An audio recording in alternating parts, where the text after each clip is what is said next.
Si nous nous concentrons sur ce que dit Israël concernant l'Iran, sur la manière dont il va frapper à tout moment, sur le fait qu'il ne retire pas les sites nucléaires de la table et sur le fait que la frappe pourrait avoir lieu à tout moment, qu'est-ce qui, selon vous, arriverait? Quelle serait la réaction de l'Iran?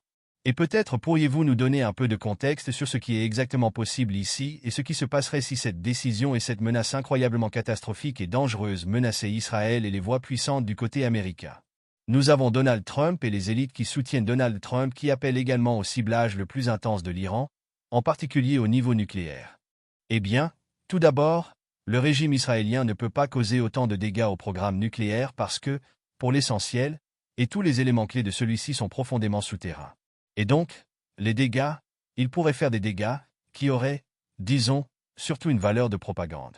Mais à mon avis, si les Israéliens faisaient cela, les Iraniens auraient alors la possibilité de quitter le TNP. Et les Iraniens pourraient également modifier leur posture nucléaire, ce qui signifie qu'ils pourraient aller de l'avant, s'éloigner du simple programme nucléaire pacifique. Parce que le Dr Kamal Karazi, qui est un conseiller du leader et qui est également proche de l'administration actuelle et qui a été ministre des Affaires étrangères sous le président Khatami pendant 8 ans, a dit à 2 reprises, au moins 2 fois à ma connaissance, que si l'Iran se sent menacé, s'il y en a, comme je ne me souviens plus des formulations exactes, je m'abstiendrai d'aller plus loin. Tout ce que je dirais, c'est qu'il a évoqué la possibilité pour l'Iran de modifier sa posture nucléaire dans certaines circonstances.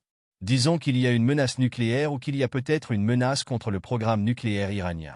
Une attaque n'aurait donc pas beaucoup d'impact, mais elle pourrait en réalité ouvrir une nouvelle voie au gouvernement iranien. Mais il existe également un autre scénario, à savoir la possibilité que les Américains, tout comme les Israéliens, ne mènent pas d'attaque contre le programme nucléaire.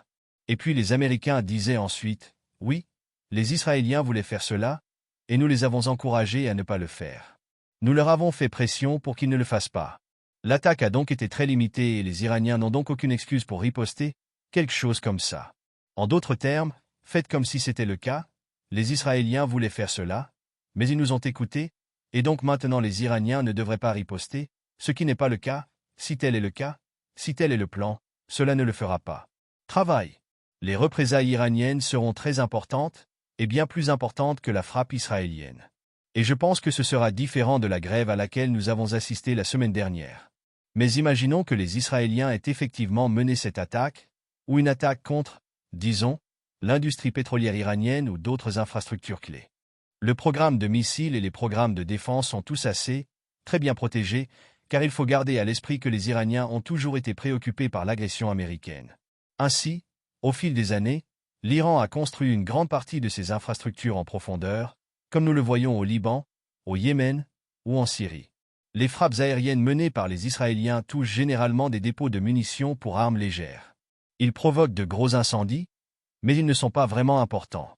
Les véritables capacités se trouvent profondément sous terre en Syrie. Tous ces pays, grâce à l'armée de l'air américaine et à l'armée de l'air que l'Occident a donnée au régime israélien, se protègent à travers ces tunnels. Le Liban a donc des milliers de kilomètres de tunnels, et c'est pourquoi, ces derniers jours, les Israéliens ont été durement battus à la frontière, parce que le Hezbollah utilise ses capacités souterraines, déplace ses troupes, surprend les Israéliens et tue un grand nombre de soldats israéliens sans le moindre effort, faisant de nombreuses victimes. Les Israéliens, par colère et par désespoir, vont bombarder les villes et massacrer des femmes et des enfants. Mais c'est une autre histoire. Donc, si les Israéliens frappent, qu'ils causent des dégâts massifs ou qu'ils créent des dégâts massifs, disons, dans une usine pétrochimique, une installation pétrolière, une installation gazière ou toute autre raffinerie ou série de raffineries, cela est possible. Mais la réponse iranienne sera très massive. Ce sera disproportionné parce que l'Iran tient absolument à ce que la dissuasion soit créée. C'est un régime sans loi. Il lui sera permis de faire ce qu'il veut. L'Occident soutient le régime israélien. Nous avons vu comment les gouvernements occidentaux soutiendront Israël jusqu'au dernier Palestinien et maintenant jusqu'au dernier Libanais. Ils bombardent simultanément la Syrie, l'Irak, le Yémen, le Liban. La Cisjordanie occupée, a été bombardée, où une vingtaine de personnes ont été tuées dans un café. Une famille entière a été anéantie en Cisjordanie. Cela n'a rien à voir avec Gaza. Il s'agit d'un régime anarchique, auquel l'Occident permet de tout faire. Il lui fournit tout ce dont il a besoin. Faites ce dont il a besoin. L'Iran doit donc créer un moyen de dissuasion. Il n'y a pas d'autre choix que de créer de la dissuasion. L'Iran va donc riposter très durement. Cela pourrait conduire à de nouvelles attaques israéliennes, Mais nous devons nous rappeler que les capacités iraniennes en matière de missiles et de drones sont énormes. Ils sont infinis, dans un sens. Pourquoi? Parce que, comme je l'ai dit plus tôt, l'Iran a préparé toutes ses villes souterraines et ses bases souterraines de missiles et de drones à travers le pays parce qu'il était préoccupé non pas par Israël, mais par une attaque américaine contre le pays. Les États-Unis sont bien plus puissants qu'Israël, c'est pourquoi toutes ces bases ont été créées pour attaquer les Américains dans le Golfe Persique, leurs atouts en Asie occidentale et dans la mer Rouge. Partout où se trouvent les actifs américains, les bases souterraines ont été créées pour riposter contre les Américains en cas d'attaque. Les Iraniens disposent donc de centaines de milliers de missiles et de centaines de milliers de drones, et ils peuvent simplement envoyer vague après vague vers Israël. Les Israéliens peuvent abattre 1 millier de drones, en dépensant peut-être 10 milliards de dollars, ce qui causerait autant de dégâts que si les drones, 7h59, frappaient leur cible. Mais après 1000 drones ou 1500 drones, ils n'auront plus de munitions pour les arrêter. Les Iraniens n'ont pas encore utilisé la plupart de leurs missiles avancés. D'après ce que j'ai compris, l'Iran n'a pas encore utilisé de missiles hypersoniques, car c'était dans l'actualité et j'avais l'impression qu'il l'avait fait. Mais le fait est que l'Iran peut faire beaucoup de mal au régime israélien alors qu'il combat dans le sud, dans le nord et en Cisjordanie. Ce n'est donc pas une situation idéale. Ce n'est pas le cas, à l'exception de la Jordanie, dont le roi est un allié de Netanyahou, mais les Jordaniens ordinaires méprisent le régime. Ainsi, si le régime est considérablement affaibli, cela pourrait le rendre bien plus vulnérable, surtout si la population est démoralisée. C'est donc un choix que doit faire le régime israélien. Personnellement, je pense que Netanyahou comprend probablement cela, et il sait que ce n'est pas un scénario gagnant. Mais je crois que Netanyahou cherche désespérément à entraîner les Américains dans la guerre. Alors imaginons que cela se produise. Disons que les Américains sont assez stupides pour entrer en guerre pour soutenir Israël. Tous les atouts américains en Irak seraient balayés par la résistance. Et la résistance en Irak est indignée. Ils ont mobilisé la population irakienne en assassinant Seyyid Hassan Nasrallah. Ils ont réveillé une force en Irak qui dormait. Et l'Irak est bien plus grand que le Liban et sa population est bien plus nombreuse.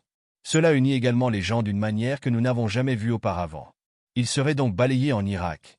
Et dans la région du Golfe Persique, les bases américaines seraient considérées comme hostiles, prises pour cible. C'est à cela que servent toutes ces bases souterraines dont dispose l'Iran.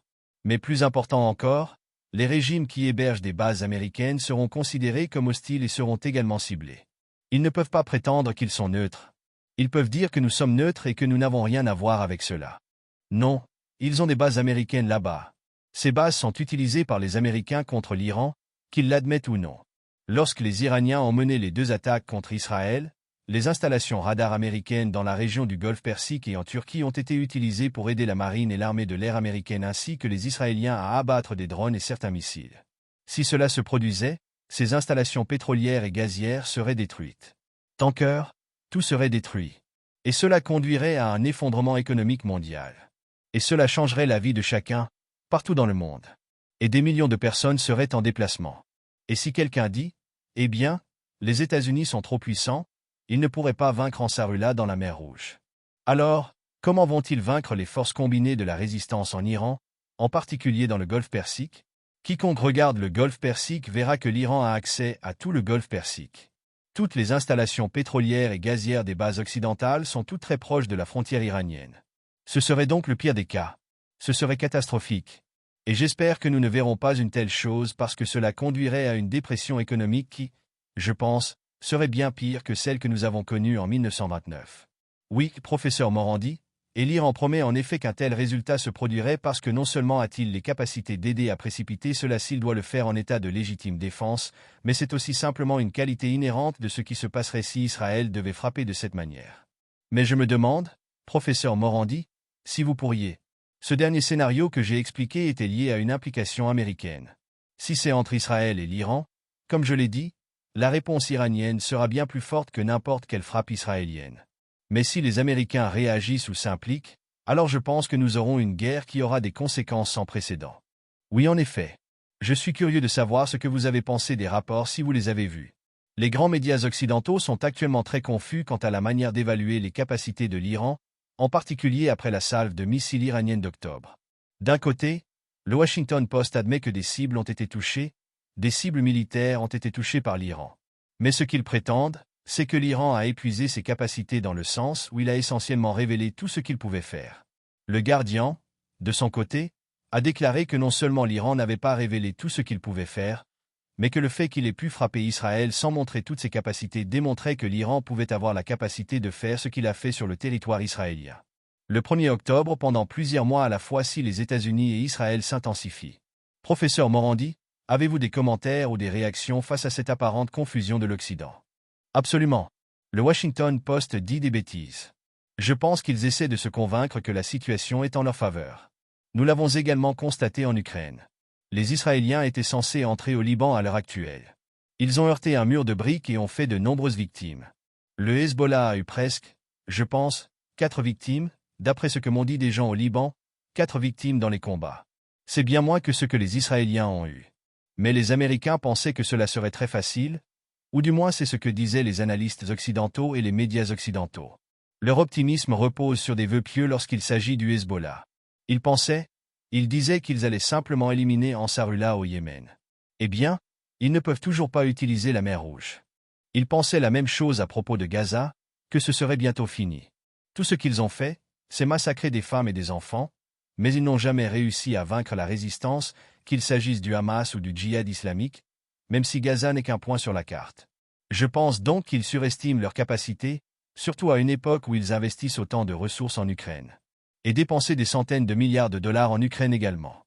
L'Iran peut donc facilement dévaster Israël. Cela ne fait aucun doute. Mais l'Iran pourrait faire bien plus que cela.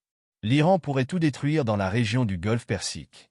Donc, si les Américains veulent prendre ce risque ou cette option, c'est là que nous irons. Parce que l'Iran, il n'y a pas d'autre option pour l'Iran. Si l'Iran n'établit pas de moyens de dissuasion, les attaques se répéteront. Si les Américains s'en mêlent, l'Iran devra marteler les Américains et ceux qui accueillent l'Amérique. Sinon, les Américains attaqueront l'Iran encore et encore. Nous avons donc atteint un point et je pense que les prières du vendredi d'hier ont été un message très, très puissant. Il y a eu de nombreuses discussions en ligne sur les attaques israéliennes contre l'Iran et sur les prières du vendredi. Je suis sûr que vous l'avez vu. Et on a dit aux Iraniens de rester à l'écart. Ils étaient par millions. Je n'avais jamais vu une chose pareille auparavant. Alors tout le monde est venu et ils étaient prêts à être attaqués. Et le leader y a passé beaucoup de temps supplémentaire, plus que d'habitude. Il y a eu une cérémonie avant les prières pour les martyrs, puis ils ont commencé les prières. Il a également participé à cette séance, au même endroit, puis aux prières du vendredi. C'était un message fort.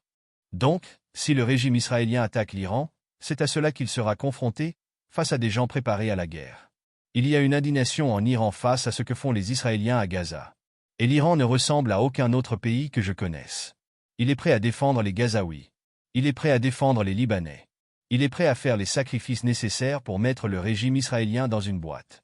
Oui, et je pense que le 1er octobre a démontré que non seulement il est disposé à le faire, mais qu'il a les capacités de le faire bien plus que peut-être n'importe quelle autre force de la résistance, même si nous devons accorder beaucoup de crédit au Yémen pour avoir pris la décision. Signifie que c'est le cas. Mais en termes de prouesse militaire pure et simple, cela montre qu'il existe cette capacité dont beaucoup de gens, je crois, le professeur Brandi, doutaient. Et nous avons encore des doutes de la part des gens, par exemple, des instituts navals aux États-Unis, qui sont ceux que le Washington Post a interviewés. Mais en même temps, professeur Marandi, il y a, je pense, une véritable peur venant des États-Unis.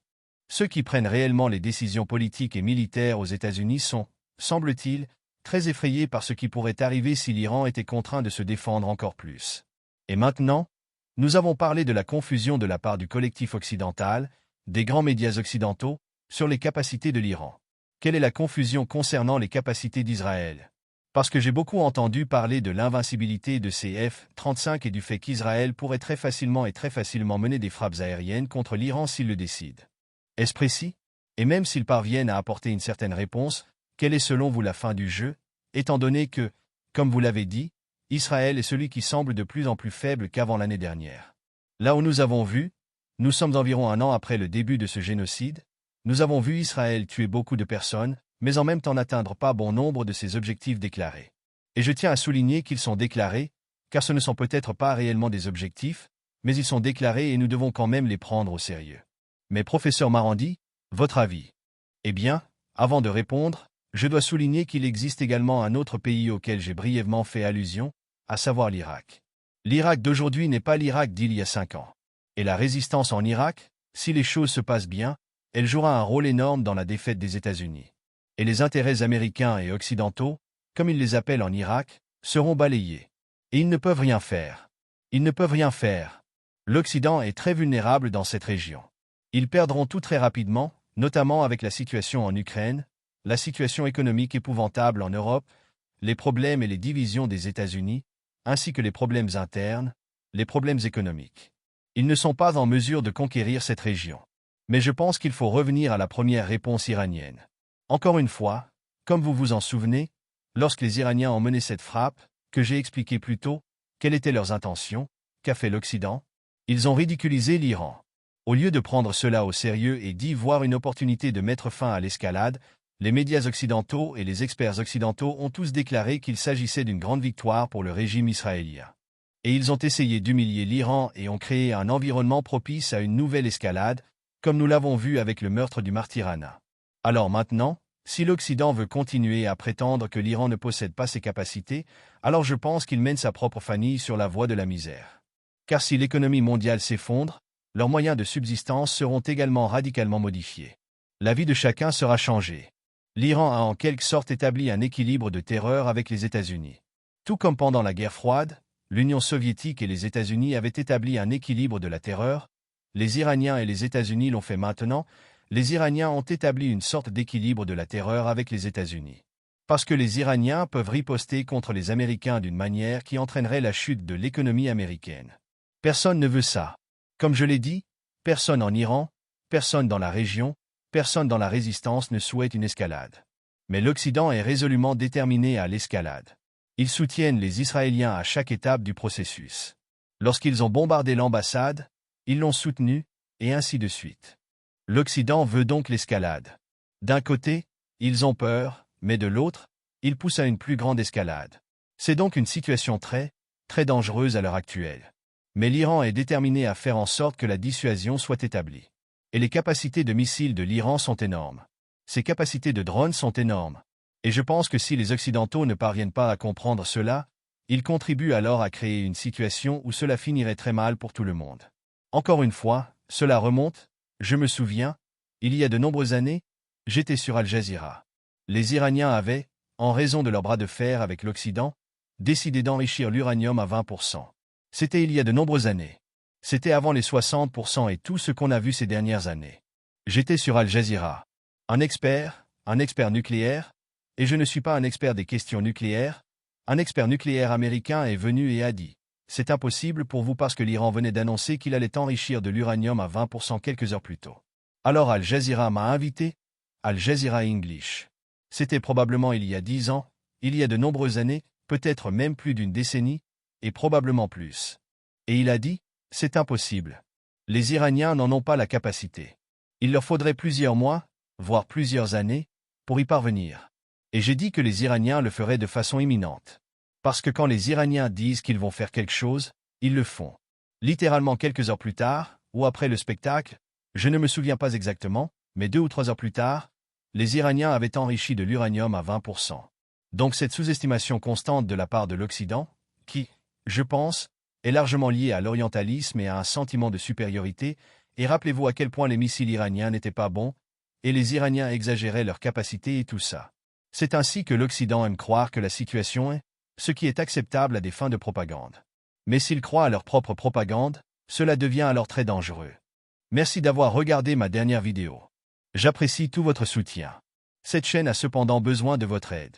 Je cherche à rendre cette chaîne plus durable à long terme et à mettre à niveau les équipements nécessaires pour garantir que ce travail se poursuive et progresse afin de vous offrir toute l'analyse géopolitique que vous méritez tous. Sachez simplement que vous soutenez des médias indépendants que vous ne trouvez nulle part ailleurs. Merci beaucoup et j'attends avec impatience la prochaine vidéo.